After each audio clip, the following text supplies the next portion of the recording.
Bonsoir. Alors, oui, pour résumer, je vais vous parler d'abord de mon expérience, puisque j'ai eu un cheminement particulier par rapport à la politique municipale, de l'importance des femmes en politique municipale et finalement de l'importance des femmes en politique tout court. Il faut d'abord avancer en arrière pour vous parler de l'importance que j'accorde à l'implication des femmes en politique.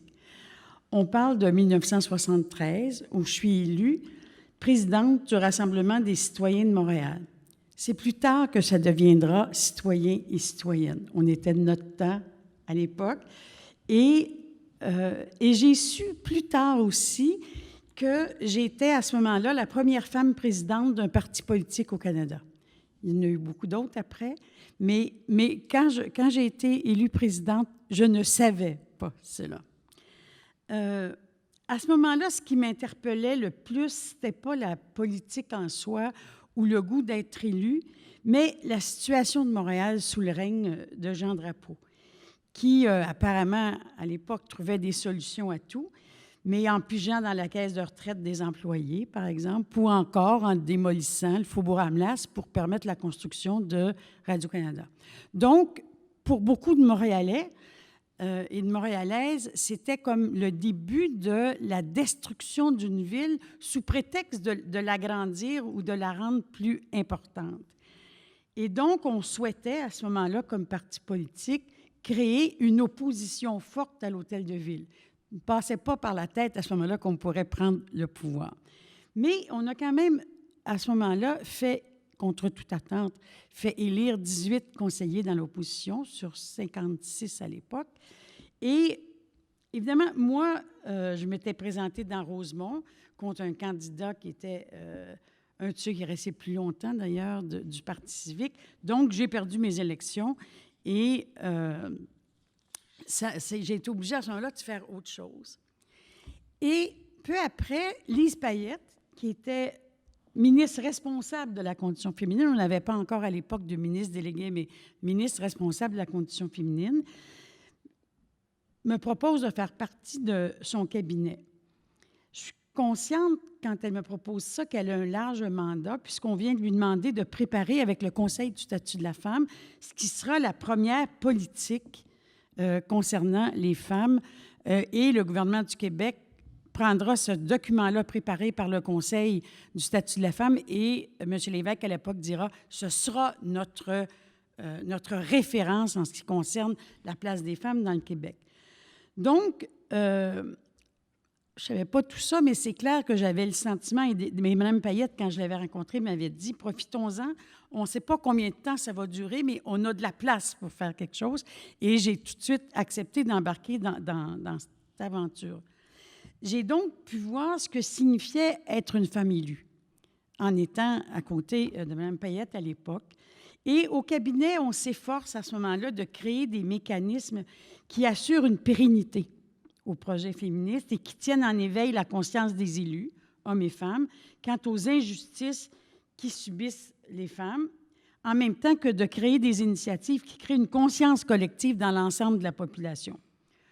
On a pu, par exemple, travailler déjà sur les premiers congés de maternité, d'abord dans la fonction publique, puis après, plus largement, faire la promotion des garderies et surtout instaurer, et c'est un mécanisme, avec Mme Payette, on s'en parlait la semaine dernière en disant on a eu une bien bonne idée quand on a fait ça. On a instauré ce qu'on a appelé les réseaux de répondantes et dans les cabinets politiques et dans les ministères. Parce que c'était beau préparer une politique qui touchait l'action de presque 13 ministères à l'époque, mais encore fallait-il s'assurer que les ministres n'oublient pas les engagements qu'ils avaient pris là-dedans et que les ministères se préoccupent de donner suite à tout ça. Et c'est là qu'on a créé le réseau des répondantes en conditions féminines et du côté des fonctionnaires et du côté des cabinets, réseau qui, me dit-on, fonctionne encore aujourd'hui. Donc, ça a été vraiment, on a essayé de se donner des instruments qui permettraient de garantir que les choses pourraient se poursuivre. Évidemment, après ça, ce fut l'apparition du rapport Égalité et indépendance. J'aime encore ce titre. un classique encore aujourd'hui sur la situation des femmes au Québec. Le moins qu'on puisse dire, c'est que cette expérience-là m'a, moi, convaincue qu'il est possible d'accomplir beaucoup en politique active. Et je souhaiterais juste qu'il y ait plus de femmes qui aient cette conviction-là profonde. En 1979, donc, je suis de retour au Collège de Rosemont, puis au service aux collectivités de l'Université du Québec. Et j'approfondis là de mille manières ma connaissance des dossiers concernant les femmes. Il y en a beaucoup. Mais je continue pendant ce temps-là mon implication au RCA. Et donc, c'est là qu'en 86, invité, entre autres par Jean Doré, c'est vrai, je décide de me faire élire. Cette fois-là, je ne veux pas juste porter un discours ou porter un message. Je veux être élue. Et je suis élue, effectivement, au conseil municipal et deviens tout de suite membre du conseil exécutif, on vous le disait tantôt, mais responsable, entre autres dossiers, de la condition féminine et à la communauté urbaine, alors de la sécurité publique. Ça, c'était plus inattendu et moins dans mes cordes. Mais c'est là qu'on se rend compte de l'importance d'être généraliste en politique active plutôt que spécialiste. Dans le fond, on peut apprendre et toucher à presque tous les domaines. Et au deuxième mandat, Jean Doré me demande donc de présider le comité exécutif de la Ville et je deviens la première femme à occuper ce poste. Donc, mais de 1995 à 2000, je suis de retour à Québec, cette fois-là à l'invitation de Louise Arel, de Mme Arel, qui vient me chercher pour être sa sous-ministre à la condition féminine. Sans doute à cause de mon expérience des rouages politiques et bureaucratiques, de ma connaissance des jeux de pouvoir. Et j'y travaille essentiellement avec Mme Marel, puis après ça, par d'autres ministres qui l'ont remplacée, à faire progresser l'accès à l'égalité, l'adoption de la loi sur l'égalité salariale, ça date de ce moment-là, et la remise à jour du plan d'action gouvernemental en matière de conditions féminines. On était sur le même depuis assez longtemps.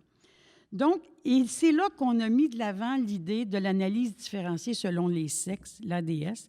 Alors, essentiellement, l'ADS, à l'époque, il n'y avait que quelques groupes féministes pour en parler.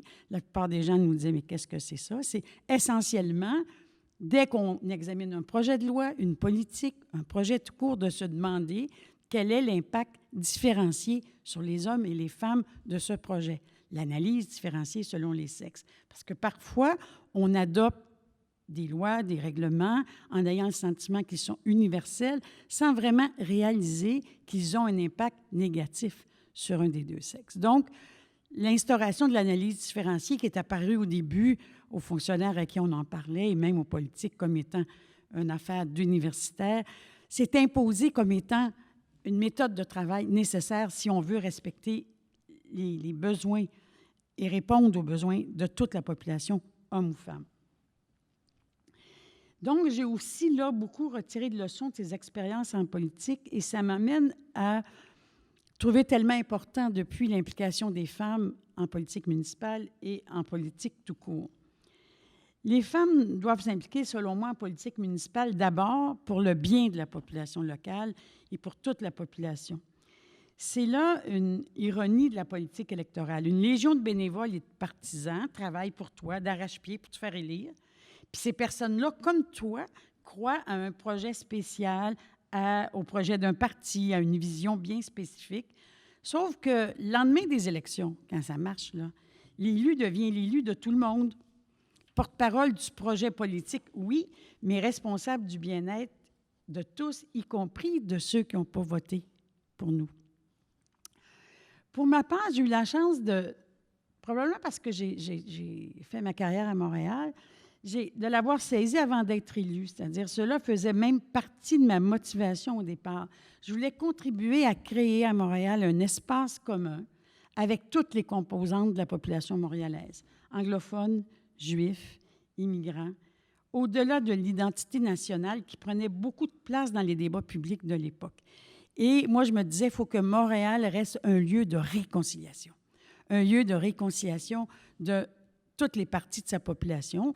Et c'est encore vrai aujourd'hui, la population la plus diversifiée au Québec se trouve à Montréal. Donc, il y avait ça. Et il est important aussi que les femmes s'engagent en politique pour partager leur expertise propre en gestion de la proximité. Autant faire profiter toute la collectivité de l'expérience acquise à tenir maison. Les sacs de vidange, le recyclage, le ménage, les boîtes à fleurs, les problèmes de ruelles, les jeux au parc, la patinoire, la piscine. Du coin, on connaît ça. Et ça fait partie des grands défis posés par la politique municipale. Louise, tu as connu ça aussi. Et pour la majorité des hommes, encore aujourd'hui, le quartier est un lieu de repos, alors qu'il est un lieu de travail, la double tâche, il ne faut pas oublier, pour la majorité des femmes. La préoccupation de l'environnement immédiat fait partie de l'éducation des filles depuis des millénaires, et les femmes du conseil de ville ont donc à cœur de faire non seulement des logements sociaux, mais de beaux logements sociaux. Et puis, les femmes aiment leur ville autant que les hommes, ils veulent la défendre. Et ça, parfois d'une façon différente, mais tout autant. Prenez par exemple les batailles des élus actuels. Okay? Elles tentent de mieux adapter les lois et pratiques afin d'améliorer la conciliation travail-famille. Il existe, entre autres, un règlement disant que tout élu qui manque 3 séances du conseil doit être destitué, en tout cas, ou pourrait être destitué, ce qui disqualifie par définition une femme qui accouche pendant son mandat. Et donc, elles essaient actuellement d'obtenir un changement à la loi des cités et villes pour changer au moins faire une exception dans le cas d'un congé de maternité. Les séances de la communauté urbaine, à l'époque où j'étais là, se tenaient de 5 à 8. On avait réussi à préserver un 5 à 7 dans le cadre du Conseil municipal de Montréal. C'est pas compliqué, là. On avait, nous, un certain nombre d'élus, nous étions 15, puis ces femmes-là voulaient avoir le temps d'aller voir leurs enfants puis à l'heure du souper, d'aller s'occuper de faire souper leurs enfants. Alors, on avait réussi à Montréal, mais à la communauté urbaine, on n'a jamais été capable de convaincre les maires de banlieue à l'époque de mettre fin aux séances de 5 à 8. Ce qui faisait l'affaire des hommes d'affaires, parce qu'ils restaient au centre-ville, ils venaient à l'Hôtel de Ville de Montréal pour la séance de la CUM, puis après ça, ils s'en retournaient chez eux. Mais il y a là quelque chose qui n'avait rien à voir avec les vrais besoins des femmes, et donc à la CUM, on avait perdu notre vote là-dessus. Mais il n'y avait même pas de toilette pour femmes à l'Hôtel de Ville à l'époque. Il fallait qu'un de nos collègues s'installe devant la porte et dise, là, c'est le tour des filles, puis on leur laisse la toilette pendant un petit bout de temps. Ça a été changé. Maintenant, on parle de salon d'allaitement à l'Hôtel de Ville de Montréal. C'est quand même un énorme progrès. Je dirais qu'il est important aussi de retrouver des femmes en politique municipale aussi pour leur bien. Le niveau municipal vaut son pesant d'or parce que, d'abord, tu couches chez vous.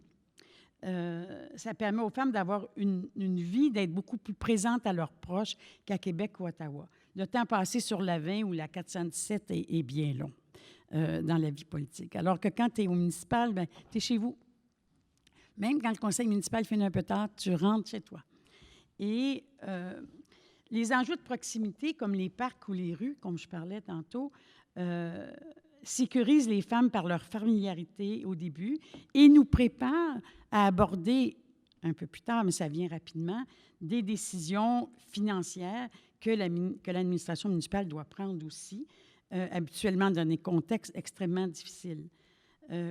Et aussi, un autre avantage, les levées de fonds pour l'investiture ont tendance à être moins élevées qu'au niveau provinciaux, québécois et fédéral, et canadiens. Ça coûte moins cher être candidate au municipal, disons-le simplement.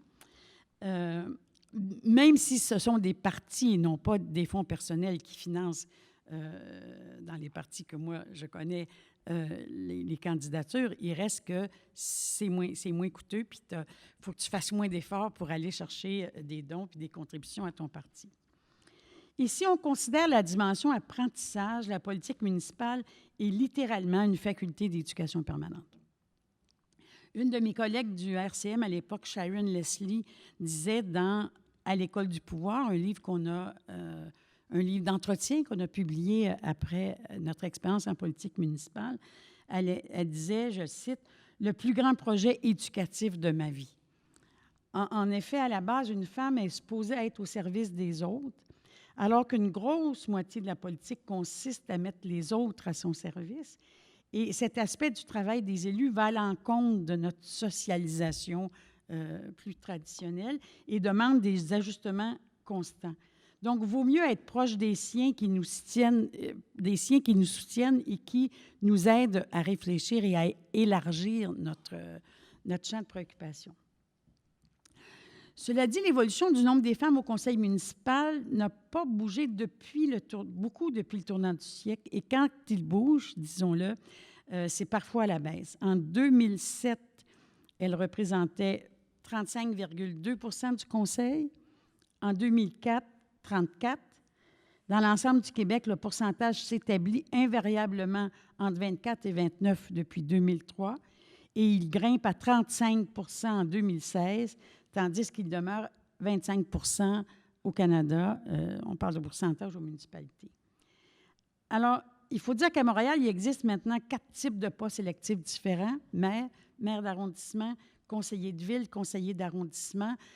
J'espère que l'implantation de plus en plus connue de cette réalité-là va aider à augmenter le nombre de femmes qui s'impliquent en politique municipale. Puis les salaires plus élevés peuvent peut-être présenter un plus grand attrait qu'ailleurs. Je parle toujours des grandes villes, je pense que c'est vrai aussi pour Québec, peut-être Sherbrooke aussi. Les postes de conseillers sont souvent à temps partiel dans les villes plus petites, alors qu'à Montréal, certains postes sont à temps plein. Je parle de c'est la rémunération qui fait qu'on peut vivre que de ce salaire-là et on n'est pas obligé d'aller chercher d'autres revenus dans d'autres fonctions qui n'ont rien à voir avec nos fonctions d'élus. Est-ce que besoin d'en dire plus sur l'importance des femmes en politique tout court? Tout ce que je dis sur l'implication des femmes en politique municipale s'applique aussi pour les autres paliers de gouvernement. Mais je n'ai pas encore mentionné la raison principale pour laquelle les femmes doivent impérativement se retrouver en politique active, juste parce que c'est juste et équitable. Il n'y a pas d'autre raison. Les femmes représentent près de 52 % de la population et doivent être représentées au même niveau. En démocratie représentative, les élus doivent être représentatifs de la population, selon le genre, l'origine ethnique, le milieu social, la culture, l'âge. Évidemment, on ne parle pas de virgule de pourcentage, mais d'une représentation suffisante pour que la voix porte et que le vote soit influencé par la présence des présences aussi variées. Moi, je pense qu'il faut le dire et que les femmes portent ce projet-là. Si les femmes étaient représentées pour la valeur du 52 %, du coup, toutes les origines ethniques, classes sociales, culture et âge y seraient. On l'oublie, la catégorie femme comprend toutes les autres. Nous serions bien malvenus d'appliquer la même médecine à la diversité des femmes qu'on nous a servi juste parce qu'on était femmes. C'est simple, la société avance quand les premières concernées vont au front. Si l'on veut que l'ADS se fasse, par exemple, l'analyse différenciée dont je parlais tantôt, que toute mesure publique soit examinée quant à son impact sur la moitié de la population, il est indispensable que les femmes soient aussi au pouvoir. Autrement, ça ne se fait pas. C'est la raison principale d'être en politique active, ne jamais être oubliée.